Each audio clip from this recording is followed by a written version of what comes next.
Y obviamente una situación que nos preocupa es lo que está ocurriendo con nuestra universidad pública, ¿no? Básicamente, ¿qué está pasando con este tema del desfinanciamiento universitario, con las medidas además que son de público conocimiento desde el inicio de este año, después un impasse y ahora un paro que ha durado por lo menos 3 jornadas? No sabemos qué es lo que va a ocurrir de aquí en más y por eso nos acompaña hoy Elías Mérida. Él es docente universitario y además es vocal titular de ADIUNSA. Queremos conocer efectivamente cuál es la situación de nuestra Universidad Nacional, que sabemos que forma a tantos y tantas profesionales, ¿no?, de altísimo nivel. ¿Cómo estás, Elías? ¿Qué tal? Mabel, ¿cómo estás? Buenas tardes. Bien, bien. Preocupada, obviamente, como me imagino que gran parte de la ciudadanía, que muchos chicos además y adultos que tienen su expectativa, ¿no?, de formarse allí, y obviamente también la cantidad de personal que trabaja y que dedica su vida a la docencia y a otras actividades dentro de la universidad.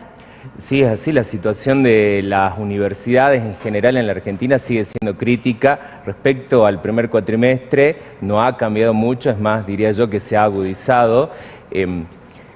Por un lado tenemos la cuestión salarial que afecta a todos los trabajadores universitarios. El gobierno ha cerrado las paritarias, ha cerrado la discusión y desde ya hace varios meses lo que hace es dar aumentos por decreto que no llegan en ningún caso siquiera a alcanzar lo que es las inflaciones de los meses en los que plantea los aumentos, dejando al salario docente en uno de los más bajos a nivel histórico en la Argentina. Es más, si vos te fijás, entras a internet, como es una institución pública, tenés a disponibilidad el escalafón salarial de la UNSA y, por ejemplo, los cargos que más abundan en la universidad, que son aquellos de dedicación simple, nos llegan a ganar 200.000 pesos al mes. Claro. Entonces es una situación muy crítica, también por el lado del presupuestario en el sentido de gastos de funcionamiento, sí, de servicios y demás.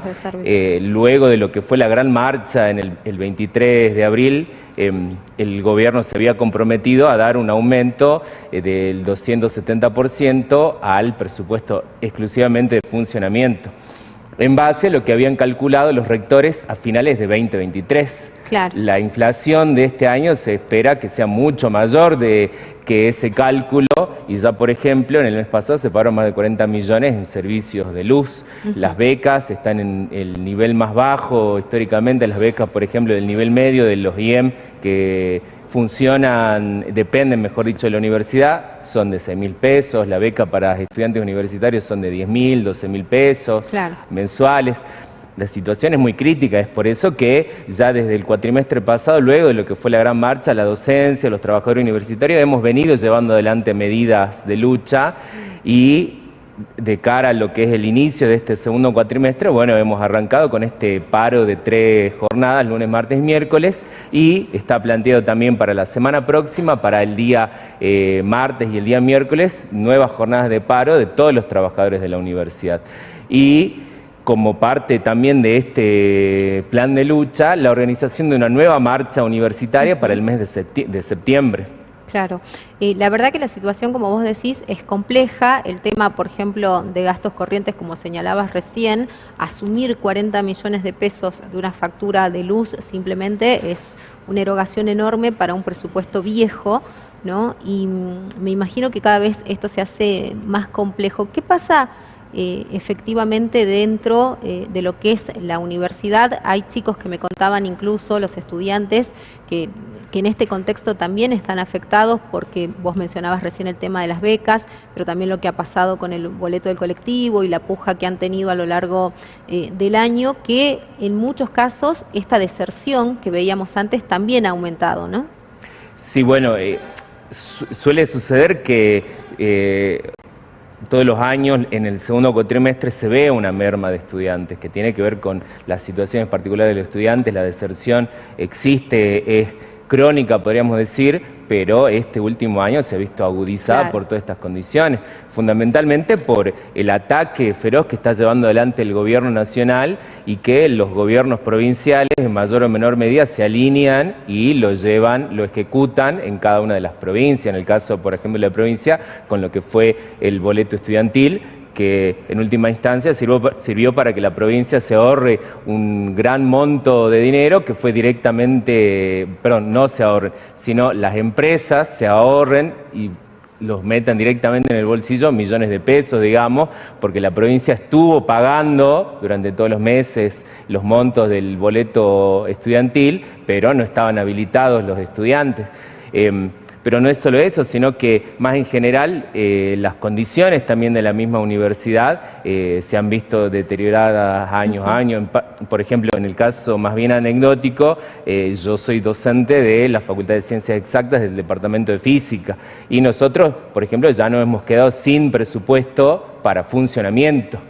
En nuestro presupuesto para el departamento, que dicta 4 carreras directamente bajo la tutela del departamento, fue de 1.200.000 pesos, que en su gran mayoría fueron utilizados para cuestiones básicas de limpieza, insumos para refacción del edificio, y nada más. Entonces, ni hablar de insumos para las carreras, insumos para equipos, computadoras, bibliografía y demás que están fuera de discusión. Bueno, ni hablar de abrir nuevos cargos docentes, que también es siempre una pelea, ¿no? Esto de decir, queremos obviamente que además dentro de la carrera docente pueda existir la posibilidad aspiracional de ir mejorando lo que son esos salarios, de mejorar también la jerarquía de esos docentes, de dotar de más personal también a la universidad. Esto efectivamente no creo que haya ocurrido tampoco este año, ni que sea ni siquiera una aspiración, ¿no?, en este contexto. No, es más, inclusive estos últimos años se ha agudizado el nivel de precariedad de los trabajadores en la universidad,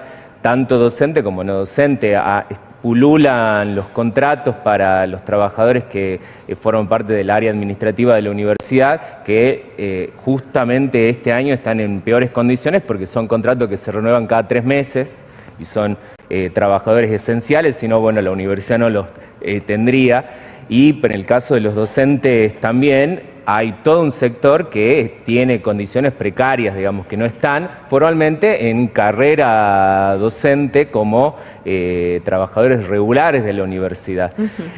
Entonces, eso más la suma de los salarios bajos y demás repercute totalmente en la educación.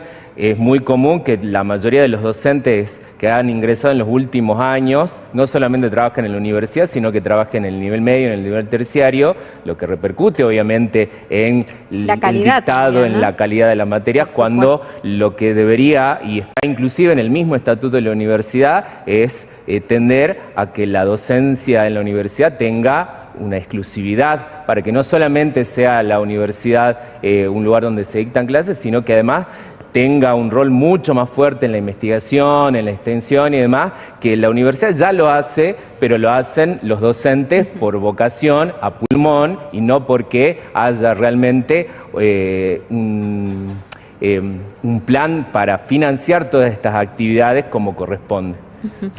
Además de todo esto y del recorte a nivel nacional, ¿qué rol han tenido quienes son cabeza, obviamente, de la institución? En este caso, el rectorado. Sabemos que el año que viene también hay elecciones para renovar autoridades y que seguramente se evaluarán muchas de las acciones que se hicieron o que no se llevaron adelante de manera adecuada frente a esta embestida del gobierno nacional, ¿no? Bueno, en general las autoridades universitarias, luego de lo que fue la marcha del 23, dejaron de hacer intervenciones y de informar sobre la situación de la universidad. Llegaron a este acuerdo con el gobierno y desde ese mes no hubo ninguna otra noticia sobre la situación de la universidad, que por ejemplo habían abundado al inicio de este año con las denuncias en particular que hicieron acá desde rectorado y demás. Pero, como te digo, la situación es tan crítica que no han podido evitar más tener que pronunciarse, y hace poco ha salido un comunicado del CIN, del Consejo que agrupa a todos los rectores de las universidades, planteando la cuestión de del salario docente, y está planteado que ellos también formen parte nuevamente como convocantes de esta marcha que te mencionaba en septiembre. La semana que viene, recordame cómo sigue todo lo que ha iniciado, digamos, en esta segunda parte del año, donde las actividades se tendrían que haber restablecido normalmente, ¿no?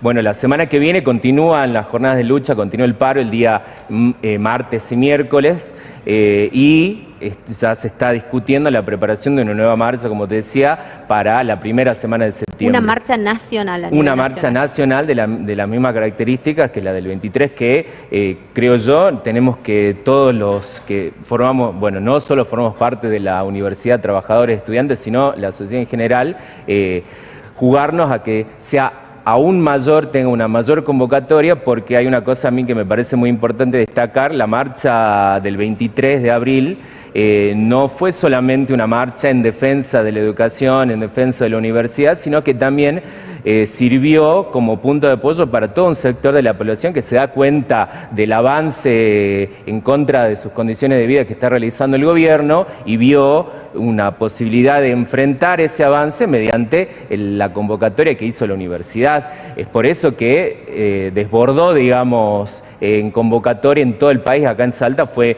fenomenal la convocatoria, sí, y fue mucho superior a solamente la comunidad universitaria. Hubo participación de diferentes organizaciones, partidos políticos, la población en general que se sumaba a la columna, y eso me parece muy importante porque lo que es necesario ahora es ir a fondo con estas medidas de lucha, pero convertirlas en medidas activas, digamos, que puedan poner a discutir no solo por fuera de la universidad, sino también dentro de la universidad, para que aquellos docentes que todavía están en duda sobre si es necesario o no salir a enfrentar, o si esta es la forma de salir a enfrentar, que se puedan convencer de que es necesario aunar esfuerzos en este momento, en este contexto tan crítico, no solo para la universidad, sino para todo el país, para todos los trabajadores. Por supuesto. Bueno, se ha hablado mucho en estos días, y de hecho el Congreso ha avanzado en declarar como esencial al servicio de la educación. Sin embargo, bueno, vemos estos recortes, vemos también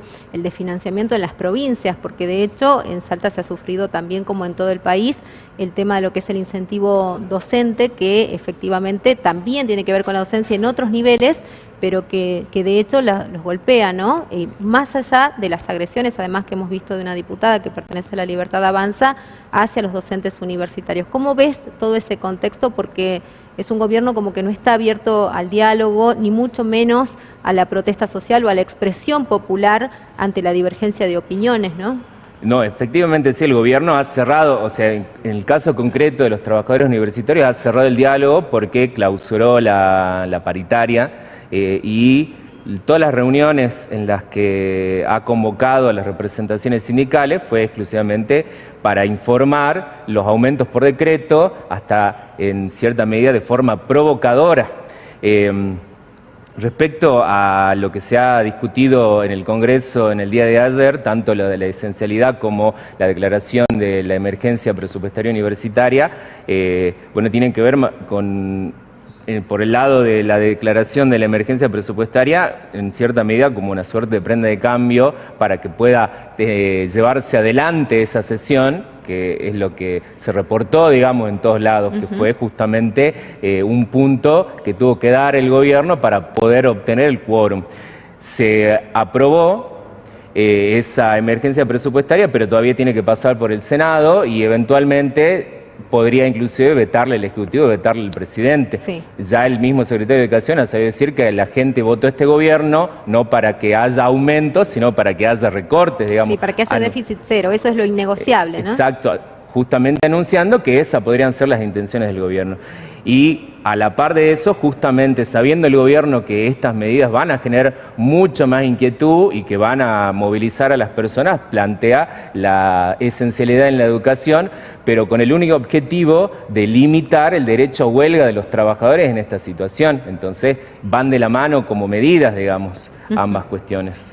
Bueno, interesante poder tener tu perspectiva, Elías, obviamente siendo parte de la universidad, siendo docente universitario y conociendo además qué es lo que está pasando ahí directamente, y obviamente interpelando a que la ciudadanía también acompañe, ¿no? Porque ya es una cuestión que es masiva. La universidad pública tiene que ver con el ascenso social, también con la expectativa que puede generar para que los hijos de los trabajadores puedan asistir allí y formarse, así que creo que es un llamamiento que todos debemos de alguna manera atender, ¿no? Sí, efectivamente es así, es algo que se vio mucho también en la marcha y en las actividades posteriores, esa conciencia que tienen los trabajadores de la defensa de la educación, de la defensa de la universidad, como medio de poder salir adelante, de formarse, de obtener un mejor nivel de vida, que es muy común, digamos. Yo, como muchos de los compañeros que han ingresado a trabajar en la universidad estos últimos tiempos, somos primera generación de recibidos de la universidad pública, entonces existe esa conciencia de es necesario defender estas, que no son conquistas de uno, sino que son conquistas de todos, colectivas de la clase trabajadora acá en Argentina. Seguro que sí. Bueno, muchísimas gracias. Gracias Muchas por gracias acompañarnos. a vos, Vamos a Mabel. estar siguiendo el tema, por supuesto, como lo hemos hecho a lo largo de todo el año. Pausa, quédate ahí. Ya vienen los chicos de Jueves Libre. Ya